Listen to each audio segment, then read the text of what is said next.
ladies and gentlemen, is the future.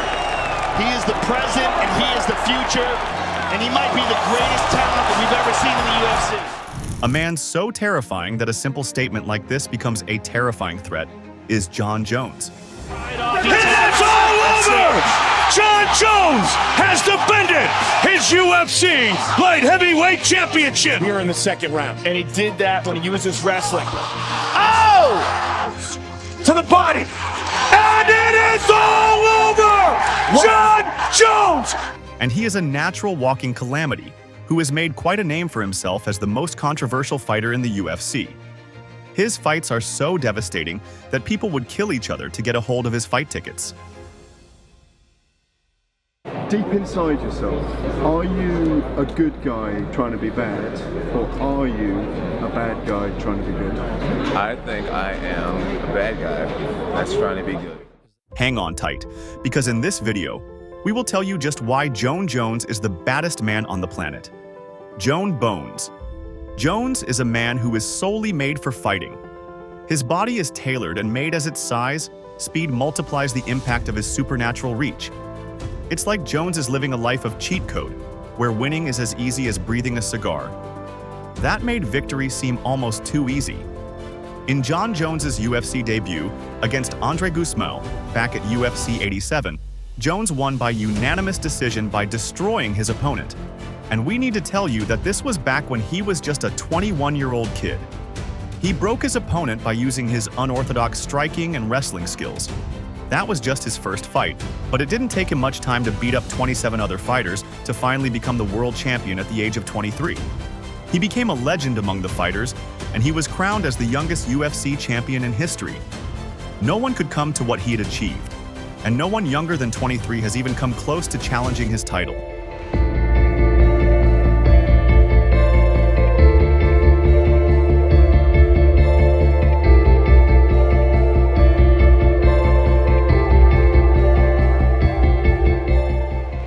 His whole personality is dominating, as he had the greatest win streak in the light heavyweight division and the most title fight victories in UFC history.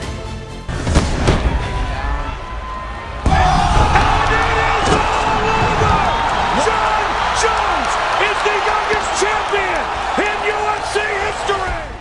People have a hard time accepting it, but the numbers don't lie.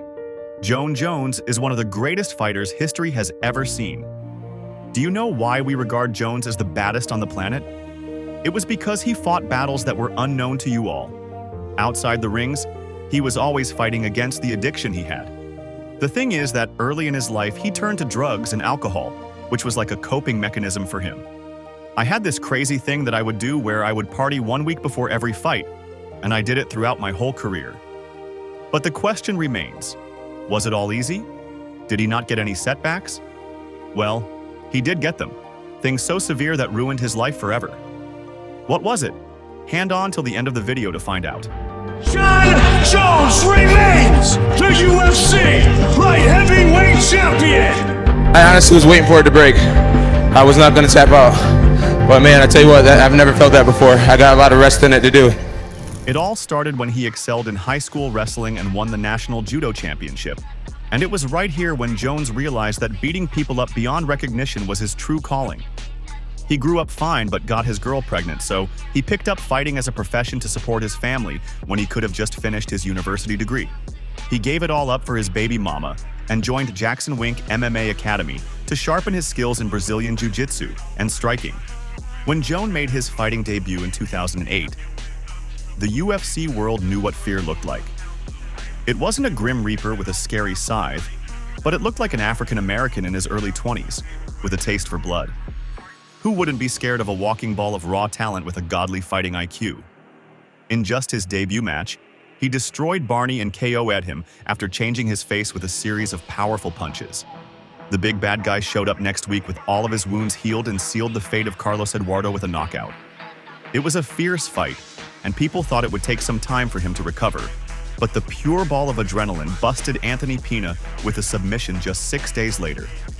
It was at this point that fighters stopped being excited about fighting him. They started getting scared. Their being scared of him was totally normal, because who wouldn't be scared of a person who could punch you from the opposite side of the cage? He was notorious for his superhuman 84.5-inch reach. Not just his reach, but even light jabs from him were strong enough to knock a professional fighter out. It just took him 4 months after his professional debut that the UFC signed him. His UFC debut was pretty quick when he had to fight Andre Gusmão.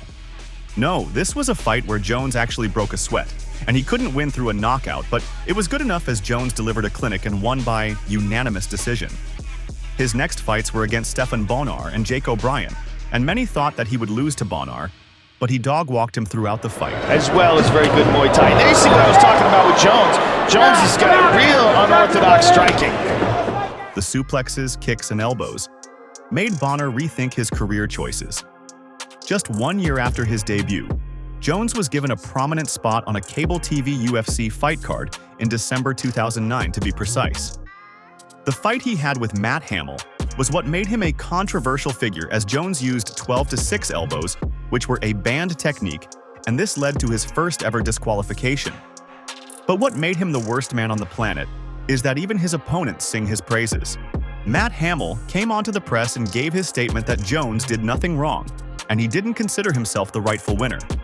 But sadly, it wasn't good enough for the judges to change their decision, and it sealed the sole loss he ever had on his record.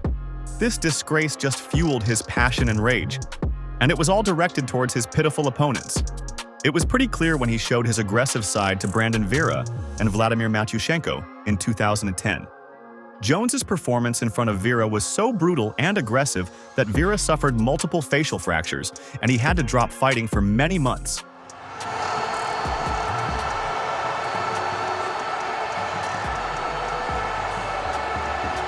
By 2011, Jones became a deity in the fighting world, so he choked Ryan Bader to defeat, and now he had his eyes on a shiny belt, the World Lightweight Championship belt. It was thought to be a bit difficult because of his young age, but his skills had already made them all shut up. He had his final fight scheduled against the legendary Mauricio Rua for the UFC Light Heavyweight Championship. It was definitely the fight of the century. No one could keep up with them. And there was a mix of knees, kicks, elbows, and blood.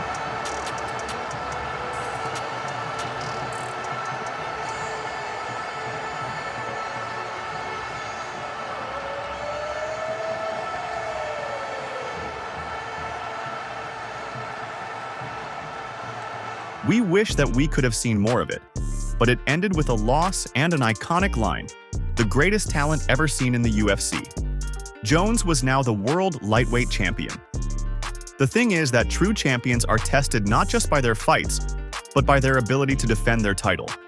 Jones's first title defense came against Quentin Rampage Jackson in September 2011, where Rampage claimed that he would knock Joe. It ended with a choke in the 4th round. He had his next fight with Lyoto Machida, who was known for his killer striking and diverse kicking abilities. It ended with a submission in the 2nd round. He had his second official title fight against Rashad Evans, and this time Evans' strength and psychological advantage as Jones's former training partner made people talk about how he had a chance of winning. The fight only lasted 5 rounds. Things started to go downhill when Jones crashed his Bentley in 2012 and ended up being arrested for it. This caused the event to be canceled, and he ended up aggravating the one thing he should never mess with, Dana White. In September 2012, Jones defended his title against Vitor Belfort, where he almost lost by Belfort's armbar and was beaten very severely. With a lot of struggle, he was able to subdue his opponent in the 4th round. So what was the reason that he fell so hard and the undefeated lost his title? It wasn't a fighter that ended it, but Jones himself. He was all baked and got involved in a hit-and-run accident in April 2015 that injured a pregnant woman. Even though he turned himself in, he was stripped away from the title. He tried to return to the octagon in April 2016 and even defeated Ovince St. Preux for the interim light heavyweight title. But during his rematch with Daniel Cormier at UFC 200, he tested positive for banned substances and was pulled from the event.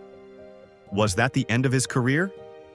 Did he end up being labeled as the world's most wasted talent forever? No, he got himself back, and Jon Jones' latest fight at UFC 285 on March 4, 2023, proved it, where he faced Cyril Gane. Jones won the fight by making Gane submit in the 1st round. He is no longer the world lightweight champion because now he has claimed the UFC heavyweight title. He is trying a healthy lifestyle, and his comeback is proof that Jon Jones is the baddest man on the planet. We hope you liked the video and hang on to our channel for more action-packed updates.